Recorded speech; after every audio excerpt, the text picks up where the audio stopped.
Sometimes life breaks you down just to see how strong you really are. Welcome to Life the Battlefield, where we explore the raw, unfiltered stories of resilience, transformation, and the relentless fight for purpose.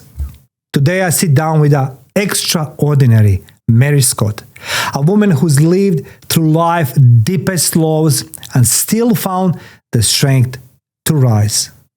From humble beginnings in New Zealand to building global legacy as a confidence coach, psychotherapist, and award-winning entrepreneur, Mary's journey is nothing short of inspiring. She faced burnout, bankruptcy, heartbreak, and brutal reality of starting over more than once.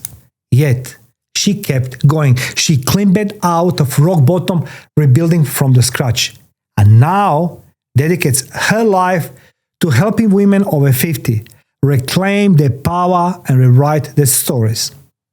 But this isn't just about business or coaching. It's about resilience, self-worth, and the belief that it's never too late to start over.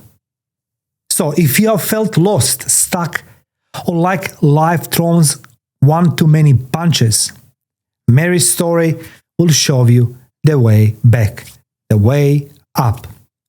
Let's dive in. Welcome, Mary Scott.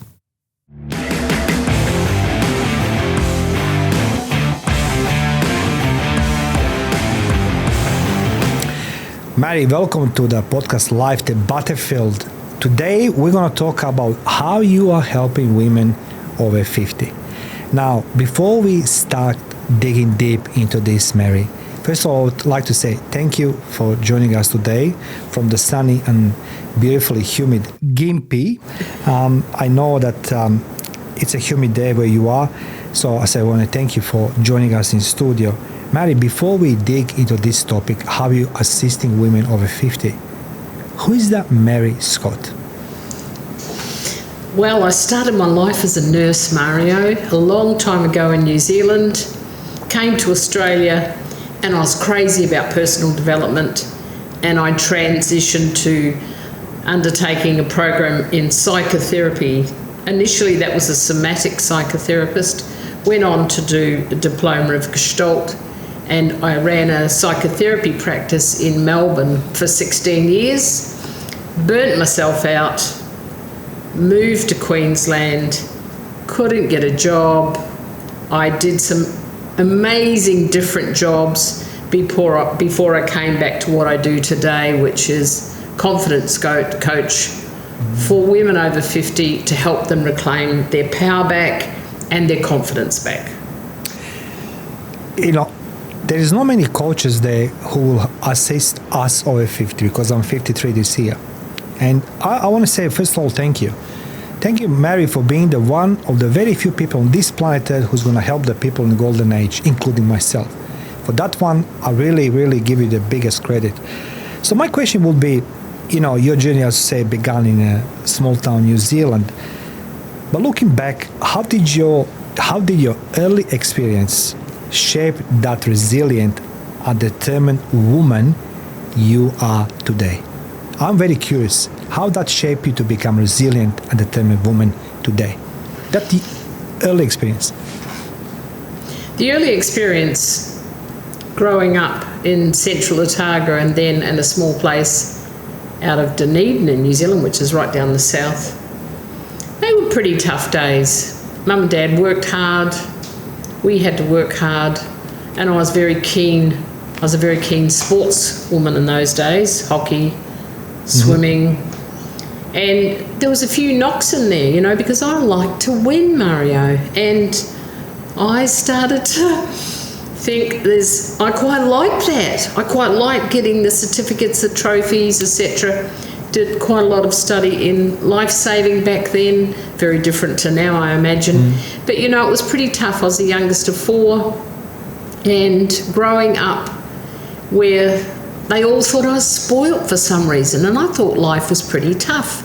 And like I say, Mum worked, Dad worked, and those years Some of them were pretty tough in that I spent quite a bit of time on my own. I like to reflect, and that started way back then. And also, I wasn't treated all that well by some of the people that were caring for me, and so I developed quite a strong inner critic. But I didn't realise at the same time I developed this strength of knowing there was always going to be something more for me. And I think that's where the foundation of the resilience began, actually.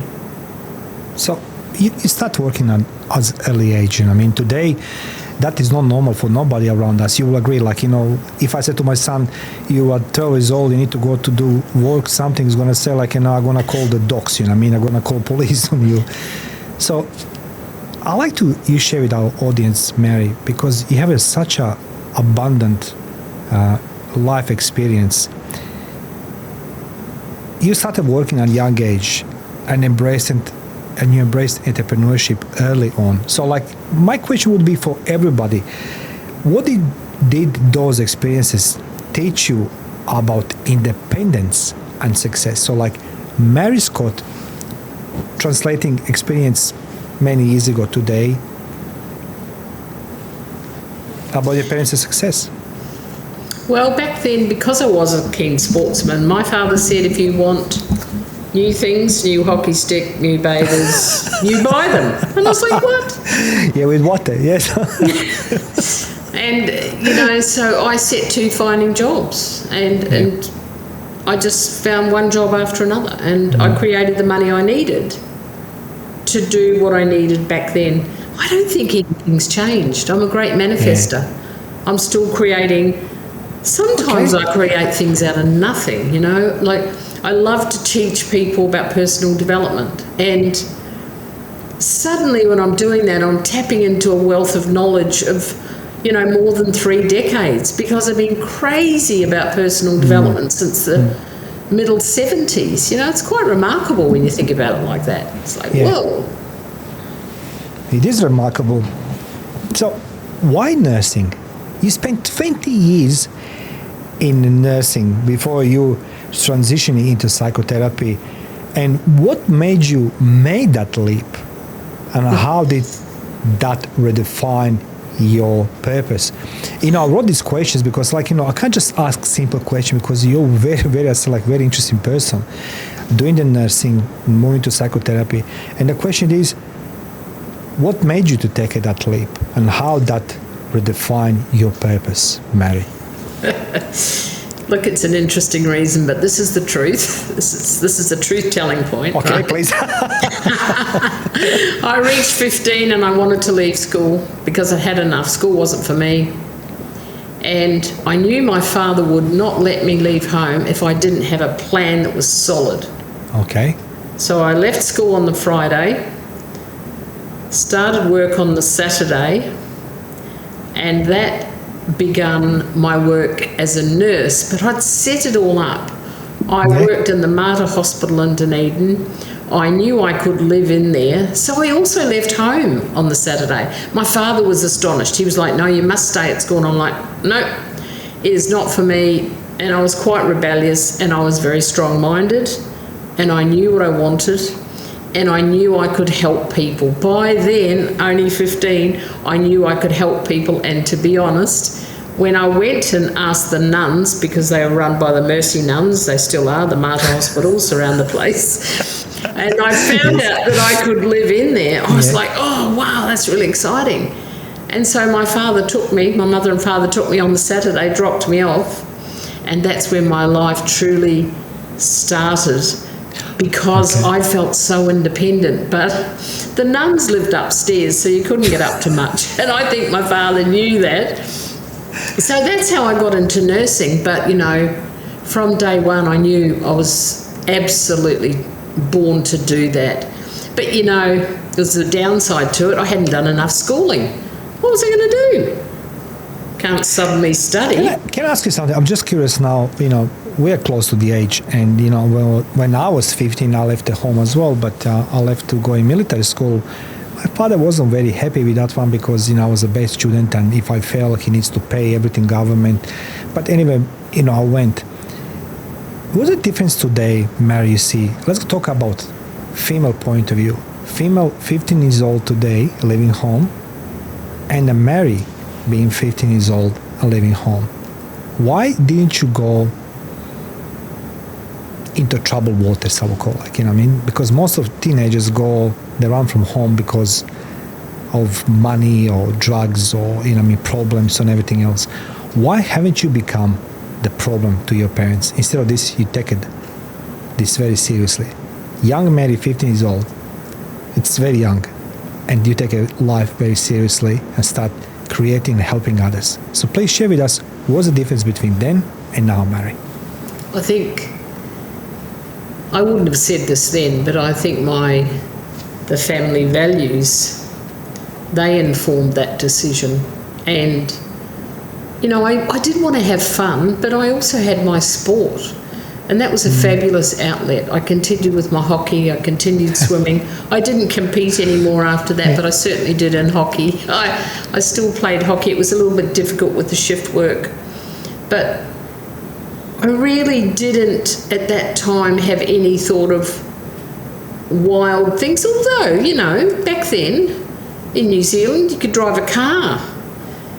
You could drink. You couldn't go into a hotel. You had to be 21, but there's always a way around that, Mario. Yeah, of course.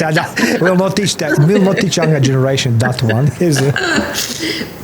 Excuse me. So, you know, I think because I adored what I was doing, I felt very passionate, and I had my sport, but my very first goal was to get my car, because I thought car independence, car equaled independence, and by golly it did. See, if you agree with me, and you know, as I say, you're helping women over 50, but I'm pretty sure there's going to be a lot of viewers and listeners, females in different age groups. So guys, as Mary says, it's a purpose. It's very important, guys. And you know, I'm talking from this perspective as a father to one.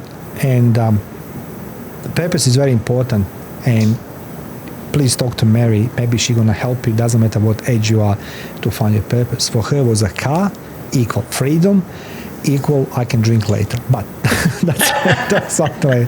Look, I like to move now our conversation into something very painful, very emotional, what most of people don't understand when they read biography. And you face some deeply personal challenges, including burnout, bankruptcy, and even struggling to find the work over 50. Now, how did you mentally and emotionally push yourself through those setbacks? So that's like a lesson for everybody, Mary, to learn from you. Burnout, bankruptcy, personal challenges, and as well, not finding job. I mean, that I know I've been in that position. I was much more younger, so please excuse me my being so anxious, but it's like I like to learn as well. How did you push yourself through those obstacles, mentally, physically? Mentally, you know, when I burnt myself out, I'd had 3 years training as a somatic psychotherapist, 4 years diploma of Gestalt. And all of that required a lot of therapy hours. That was part of what you had to do. And for the 3-year somatic psychotherapy course, they expected you to go to therapy once or twice a week. So you can imagine by then, I had looked at myself rather deeply, and one of the things that I did know is that it didn't matter how low I got, I always had to get up. Now, some of my therapy was very traumatic. Come home and find myself curled up in a corner. It was very traumatic. I uncovered some traumatic issues that I faced, conquered, if you like. So when I got to something like bankruptcy, where everything seemed fine and then it wasn't, and it doesn't matter at that point, Mario, what the reasons are, just to wake up the next morning, not be able to pay the rent, have a beautiful BMW sitting in your drive to know that soon they're going to come and get it. It's gone. Everything's gone. Yeah. And honestly, this is what happened. I got up, I'm like, oh my gosh, I'm insolvent. Went into my office and I found myself on the floor again, because that seemed to be where I went when I was, in a trauma situation. One of my friends rang up, said, what are you doing? I'm on the floor. I said, what are you doing on the floor?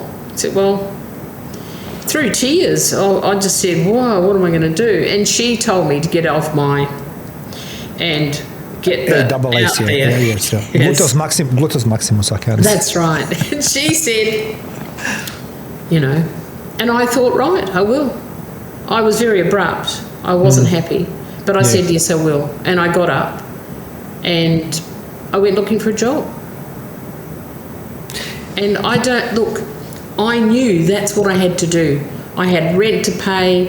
I had a life to get on with.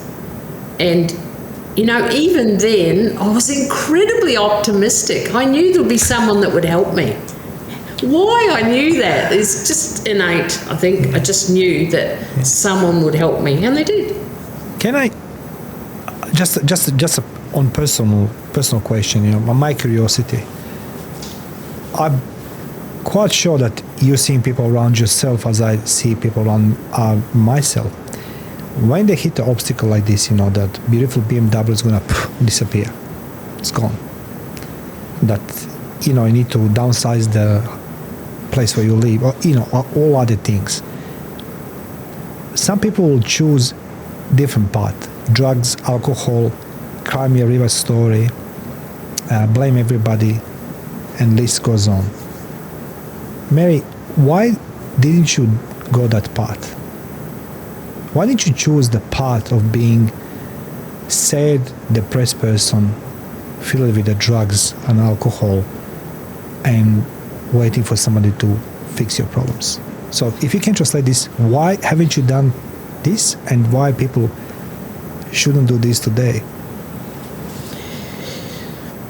I don't think that I seriously contemplated that line. I had a very good partner. We had a solid relationship. Her and I used to talk about absolutely everything. And I had a lot to be grateful about. I was grateful for a very full life.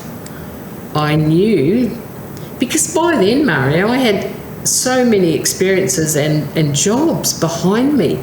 I knew that I could turn truly I did, Yes. I knew that I could turn my hand to just about anything. And my partner, she was so strong, and she was my biggest fan. And I also had a couple of good friends that were so solid. And I believe that you need to have a very good cheer squad in your life, a good, strong circle of influence. And I think that's why I didn't choose that other path, because, I didn't think about it, but I imagine that if I was to have chosen that path, it may have been that I didn't have enough support. I just got into the overwhelm, and it would have taken me out of the game. I actually know that very well. It would have taken me out of the game. And the people that I've spoken to that have taken that path, there just hasn't been enough support. They haven't felt, let's put it this way, held. You can be held by your community. You can be held by your friends. And then there's, I've always had this innate feeling that I will be okay. Ever since I was a little girl, You're truly, sorry to interrupt, but you're just truly remarkable woman. And I don't give my compliments to people around me when I say I admire you for being brave and courageous, but you are. You are, Mary. And as like this segment of our conversation, our interview, it's quite intimate and painful at the same time, because my next question is relating to your cheating squad, and you mentioned your partner of 26 years. So losing your partner of 26 years must be devastating. And my question is, how have you navigated grief while continuing to inspire and uplift others? So you've gone through that. It's a grief. So your partner 26 years you lost, but yet you still continue to uplift others. How? What was, again, my question will be, I'll repeat some questions. Why didn't you give up? But please share with us. I want to learn. I want everybody to learn to their life, the battlefield from Mary Scott, why you should not give up on your life. Mary, if it's okay, question, of course. Absolutely, it's okay. Why would I give up? I'm deeply passionate about my life, my purpose, and, in the 26 years that we were together, we had such an abundant, love-filled life that, and I had time to prepare, because my partner Jean's illness was 5 years, and then she was at home for her last few months. I nursed her at home. But something happened that I will share that I really can't even believe it to this day, that when I would leave her in her hospital bed and I'll say, I'm just going to go and work, I'll be back. And she'll say, all right. I'd go into my office. This is true. I don't know how this happened. I would shut my door and I'd be with my clients, and I would be with my clients. And once again, I don't know whether I've got these guardian angels or what I've got, but I could go in there, be with my clients, come back out, care for her, go back in. And I had absolutely no reason to give up. And I remember one of the palliative care nurses asked Jean, do you want to see a psychologist? She said, what on earth for? She said, well. She said, I'm not afraid of death. The only thing that I won't like is that I'll be there and Mary will be here. Oh my God. And, so that's how we approached it. We talked about everything. Was it easy? Hell no, it wasn't. I had to talk to myself. I've got 2 standard poodles. They were there. They were like my shadow.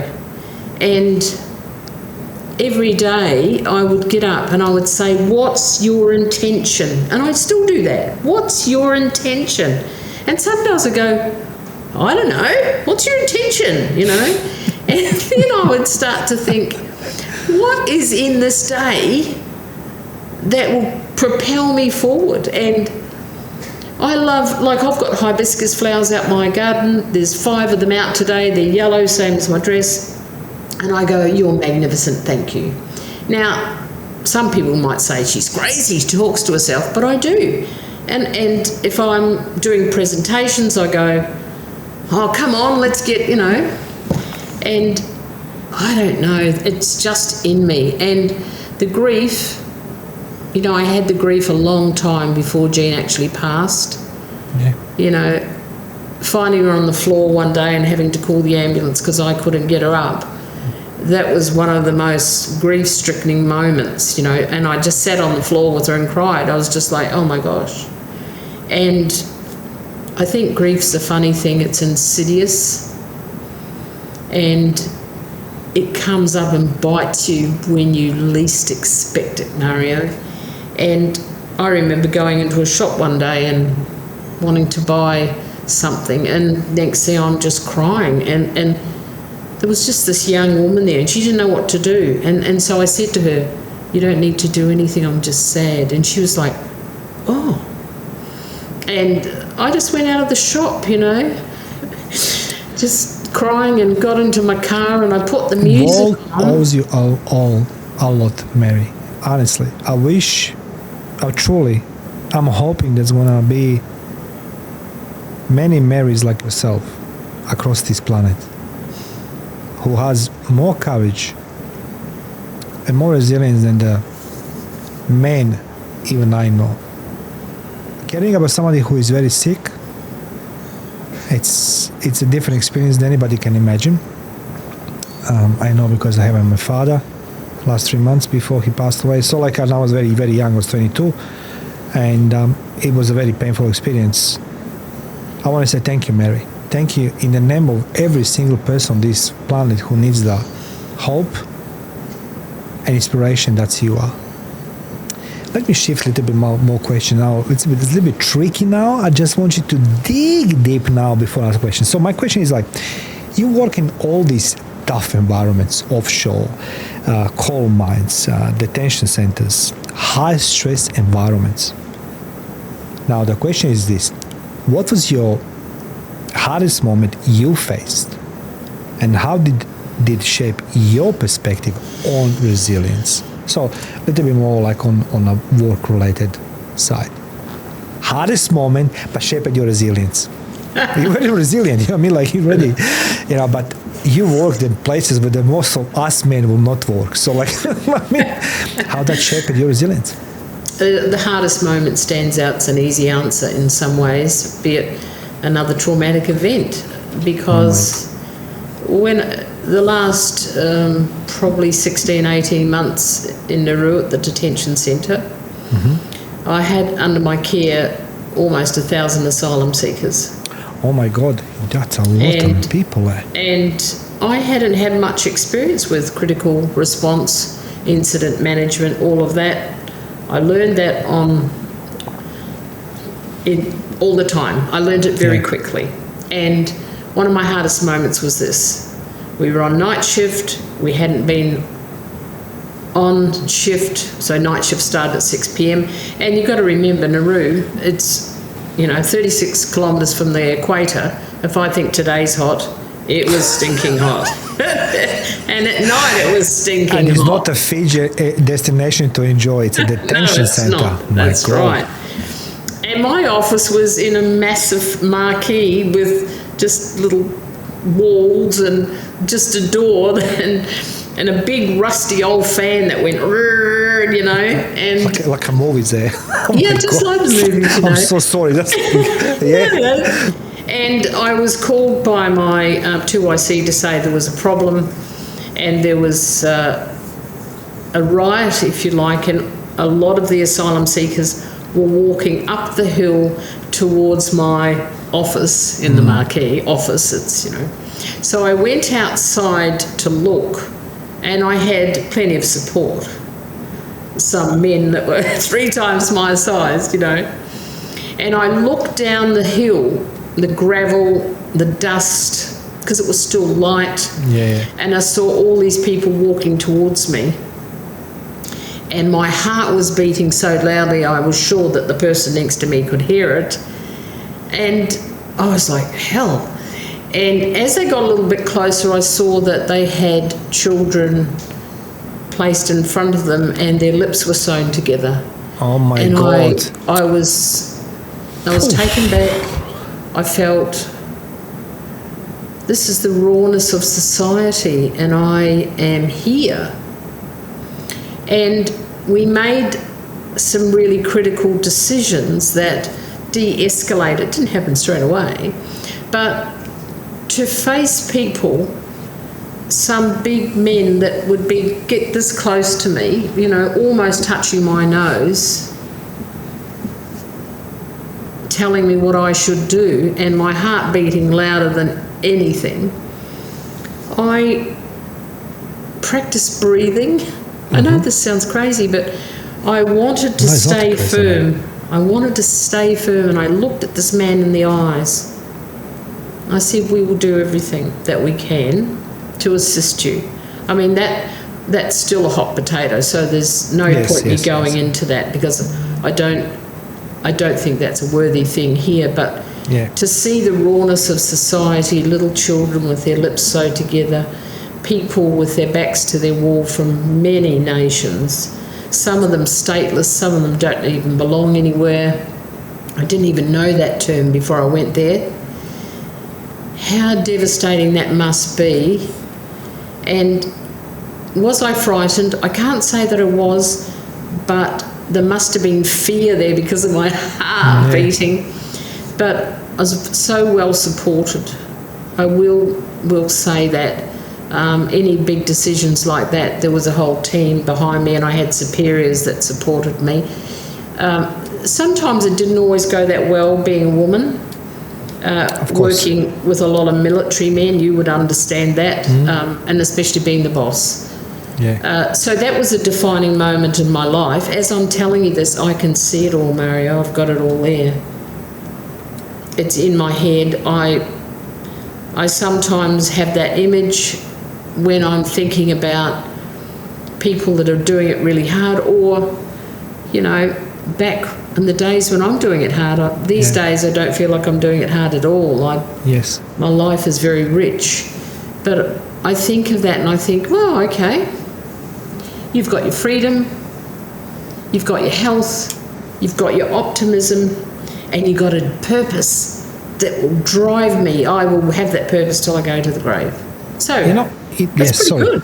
And look, usually I'm not the guy who just listen, I interrupt because I like to interfere with the conversation, more questions, but it's like I think nobody is actually aware of the environment you work, the tension center, where the people are desperate and in negative gear, negative thoughts, yet you are working there and you manage to diffuse situation.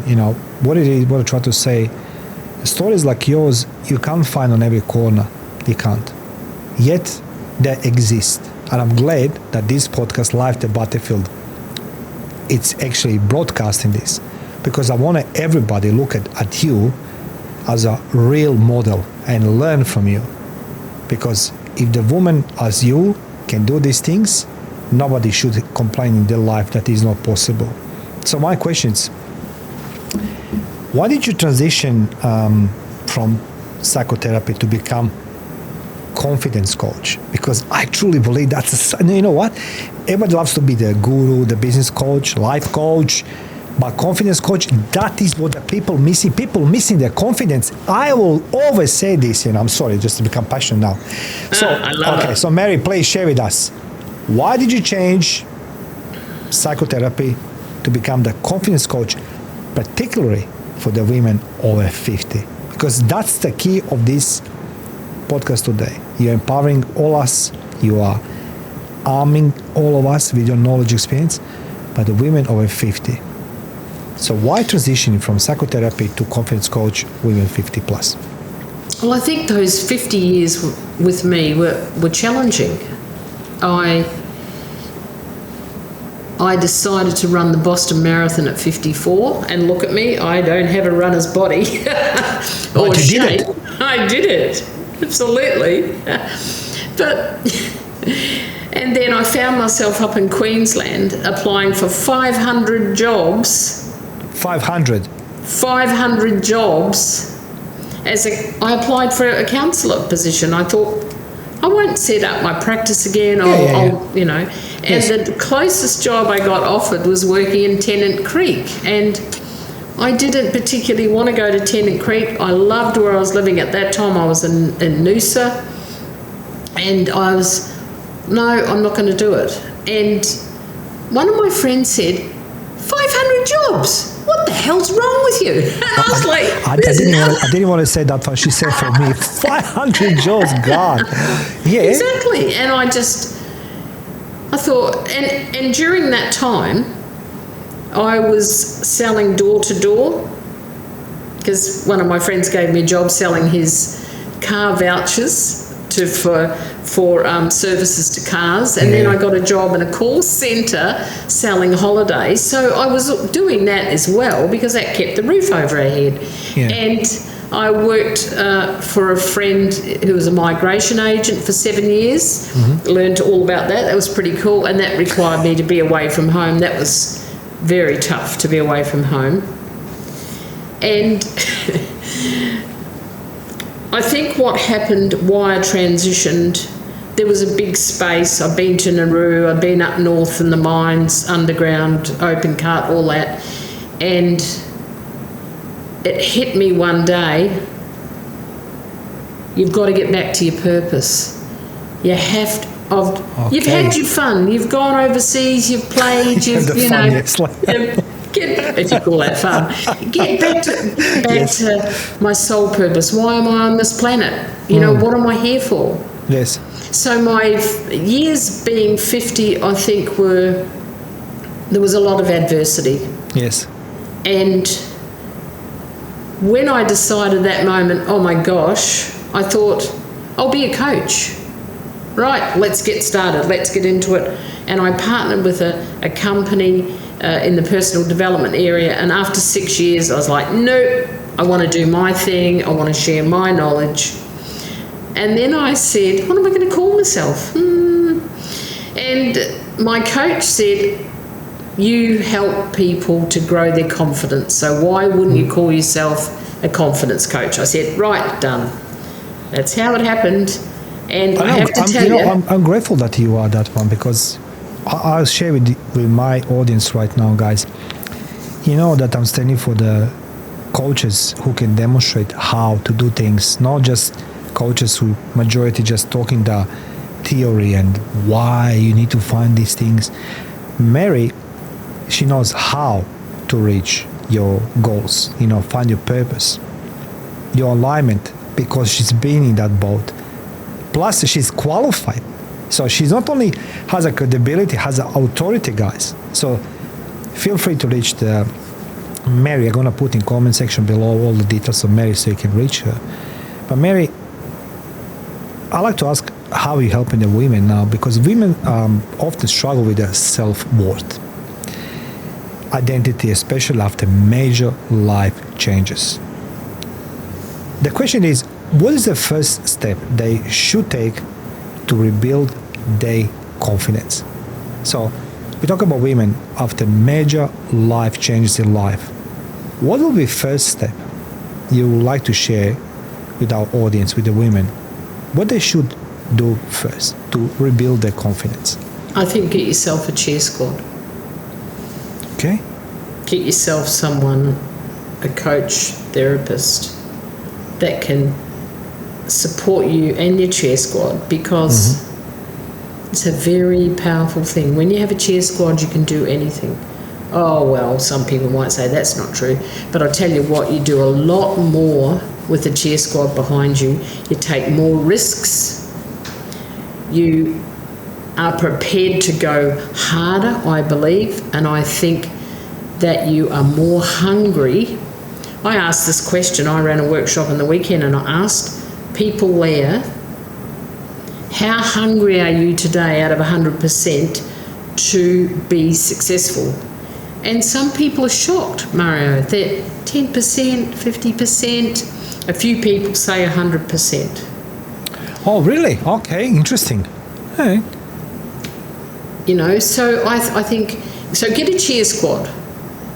And if you haven't got a cheer squad, do something like join one of my long-term coaching groups. They become your cheer squad. Some people... Is that why you have the communities? That's the purpose of the community you build. That, yes. Yeah, okay, because it's a part of you. So please, can you explain what community you built as well? I have two long-term coaching groups. I have a high-end group, and it's a smaller group of committed women wanting to be extremely successful, and I have a smaller, when I say smaller, 20-something, 26 women. That's not small, Mary. Don't be modest. 20 people, it's a lot of people. Yes. No, never be sorry. There's magic created in groups. People support people in ways that are quite exquisite you wouldn't expect.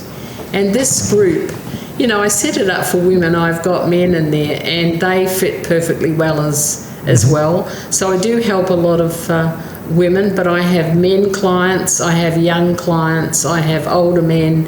And my group, when people move into that, I think it's been going for probably nearly 3 years now, and some people that started then are still in, and I say, why are you here?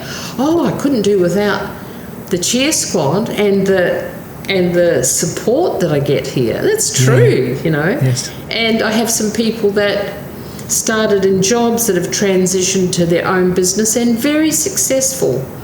And some of them call my group home. Oh, this is my family. This is where it all happens. And some of the most magical moments I've had in that group is when there's lots of engagement happening. This is so rich. When you think of the knowledge, if you put 20, 30 people, 40 people together and you say a few things to get them started, suddenly you've got hundreds of years experience, if you like, if you combine it. And it's a bit like a mixing bowl. This is how I think of it. I put things in, I get engagement, they put things in, and before they leave for that session, they take out what they want and go home with it, and they leave the rest. As I said at the beginning, I want to interrupt you now. I wish the world had the more Mary, but I'm happy that we have our Mary Scott here.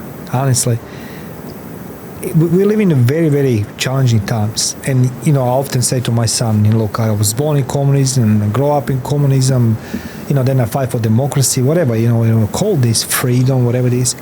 Saw a couple wars and, you know, the pandemics, everything else.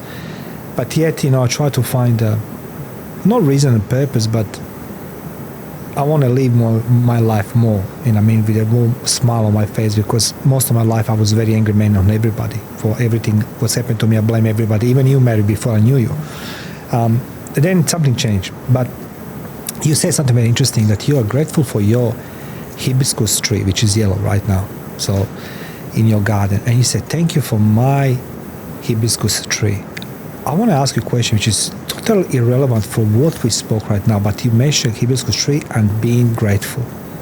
Mary, how important it's to people, say, to show the gratitude or being grateful for the even my pen here, right? I just take a small, because it's most of people are gonna say, pen, what is that?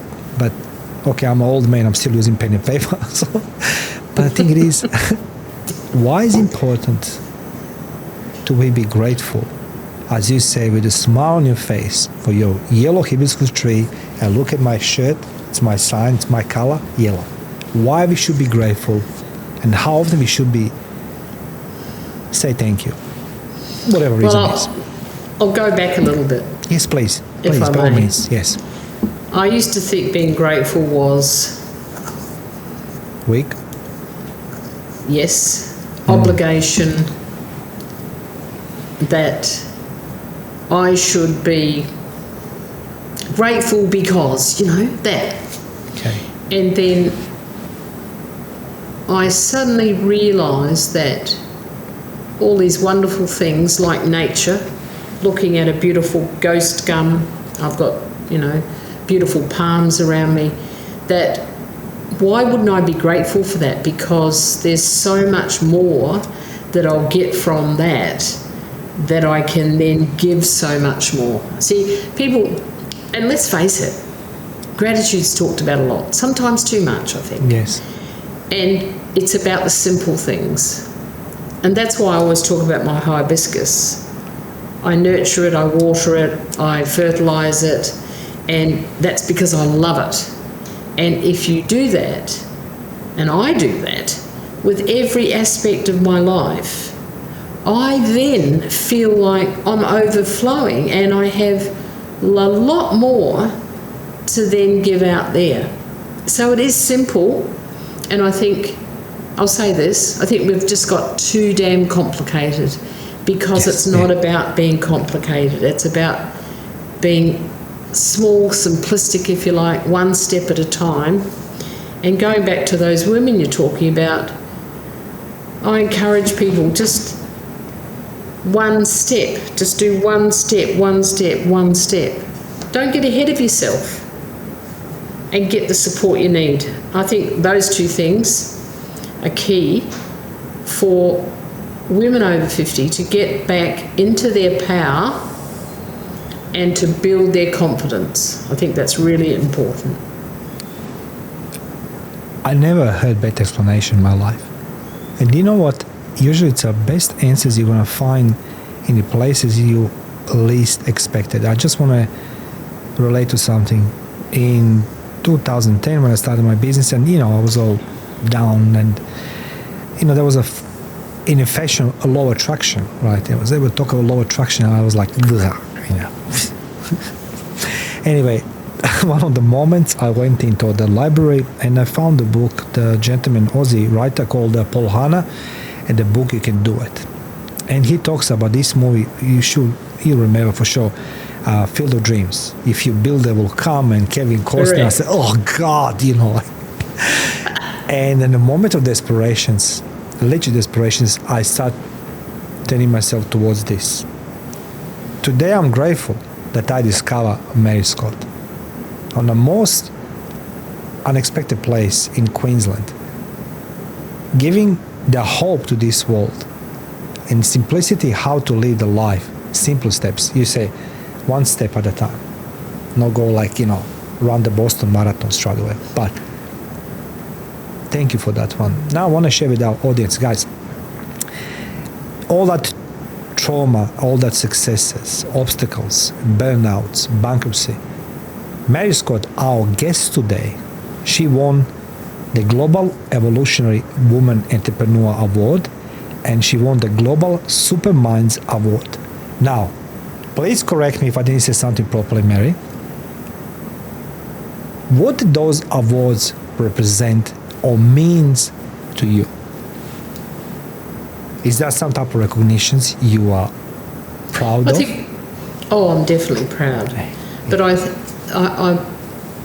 come to those awards because of my community, some of which I've created, and also the strong friendships that I have. Yes. Because on a day when you feel like you're going down the slippery slope, not looking for the awards, you're just looking for a friend, you're just looking for an ear, you're just looking for someone to talk to. And those awards belong to my community. Yes. As much as they belong to me. But I also, here's the real kicker, it means that I must be reaching my audience because I've been seen. Interesting. So, looking back at your career, from nursing to psychotherapy to business today, what have been your proudest moment in your life so far? Any moment. Apart of hibiscus tree, okay? So we'll leave this on the side. I think the proudest moment that I've had in my entire life was running the Boston Marathon and crossing that line and getting the medal, and just because when I thought about running the Boston Marathon, I was 111 kilos and I couldn't possibly have run the Boston Marathon, and I made it my mission. And I was bankrupt at the time. I didn't think I could leave Australia. I was concerned about leaving Australia. I didn't even know if I could pay for the airfare. I won a competition and got $3,000. Universe provide. That's right. And, we went to Boston and people came from around America to support me and Jean, and we had such a beautiful time, and I was invited to run, which makes me giggle now, because with some of the heroes of the Boston Marathon, I got to be on the VIP bus with an Olympic, marathon runner, and a guy, and it's very unfortunate because right now his name escapes me, who had run the Boston Marathon lots of times, and he just treated me so beautifully and with so much respect. And they said, you can run with us. And I said, I can tell you now I won't, because my running is nothing of the calibre of yours. And they smiled, and the morning of the marathon, they came and wished me well. And I'm talking about marathon times of 5 hours, something. So let's be real.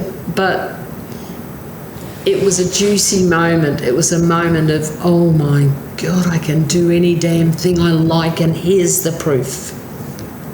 It is, Mary, because marathon is not easy. Doesn't matter what stage of your life you are, how old you are, how fit you are, or unfit you are. You did it. There's a few thousand people run there. It's 8.8 billion people on this planet. So you're belonging less than 1% of people who ever run the Boston Marathon. And I would say, like, this is something what we all need to look at, guys. Despite all obstacles and hurdles, Mary, she faced bankruptcy and all these things. She managed to do something and chase her dream, and she did it. The place is not important. You know, I'll say honestly now, right now, I will never run a marathon because I'll never complete, because it's for me, like, it's too much. You know, I mean, too much. It's just like never end. So I want to say thank you on behalf of everybody who is dreaming, but he doesn't dare to step out of the comfort zone, to look high into you and say, like, Mary did it. I can reach Mary Scott, and she's gonna help me to reach my goals. Now, we talk about your proudest moments. Let's go talk about your mistakes. What is the one mistake? Oh no. What is the one mistake in your life to be the one of the best lessons of your life?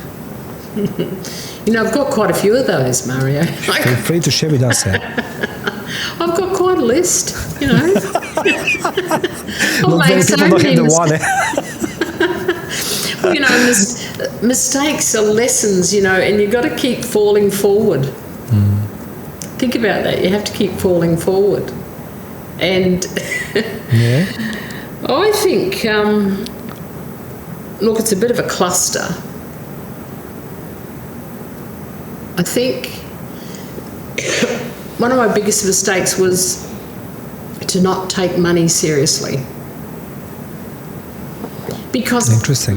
When I went bankrupt, money was abundant. I didn't realise the energy of money. I didn't realise the fluidity of money. I didn't realise that it was something that you can have and then... And I contributed to that bankruptcy. I certainly wasn't alone. There was other factors out of my control. But the day... And it took me a while to take responsibility for that, for my part in it, because I had a part in it. And I think that I didn't make friends with money. I didn't realise that I had to totally respect it. And I have changed my tune so dramatically from that perspective. Yeah. I love the velocity of money. You know, you've got to have it to give it out there. You were talking about pens before. Everything we buy yeah. helps someone have a job. And I think money's a bit like that. Okay. So often people wait because the bill's not due to the 24th and they hold on to their money till the 24th. But, you know, if the bill comes in, pay it. Yeah. Because then the universe will give you more. And some might be saying, oh, I've heard that before. No, I'm serious. And you have to believe it, you have to respect it, but you have to keep it going round, because there is actually plenty of money. And my mistake back then was that I didn't truly understand it. And even at the age I was in my 50s, I think I was quite naive about what money could do for me. And it's impacted my entire life. I haven't been able to get a housing loan. I'm still renting. It drives me nuts, Mario, what that cost me. And people, and it's years ago, and people still, because if I've got a drum to beat, it's this, they still can ask you that question, and I answer it honestly, but it hasn't done me well, because it's affected my ability to then purchase a home on my own. So that's why I'm tying that all together. I love your honesty, Mary. Well, you know, you have cojones, seriously, because you could say I have the beautiful home, I make the beautiful home, because you see, that's what it is this podcast about, to equip and arm the people with the knowledge and life experience of the so-called ordinary people, because you and I, we are ordinary people, but yet without any glamour and any, the spotlights, we're sharing the real life. And I truly believe there's going to be a lot of women there, particularly those over 50, that's going to look high, it's going to look for you, Mary. And the guys, I'm inviting you, going to put in comment section, guys, below Mary details so you can reach Mary, talk to Mary, you know what I mean? Share with Mary your hurdles, your obstacles, and Mary, she's going to look the way to assist you. Not because she's gone just in school, but because she lived that and she's still living, and the hallmark is her honesty. So Mary, for women over 50 who feel that their best years are behind them, what would you say to inspire them to take control of their future, which is now? So every woman who thinks that life is behind them, what would you give them? How would you equip them? What advice you can give them to say, guys, it's not over yet. This is what you should do to live your future better. I think we're just I think we're just starting. Yeah.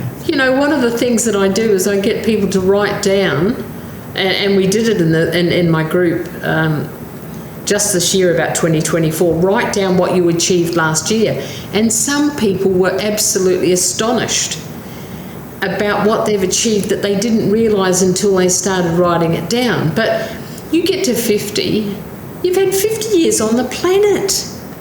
You've got 50 years of insight. You've got 50 years of experience. Why would you turn your toes up and give up?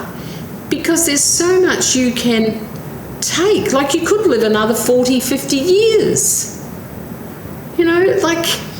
Why would you turn your toes up then because 50 onwards, you start to give back what you've learned. And, that's what it's about.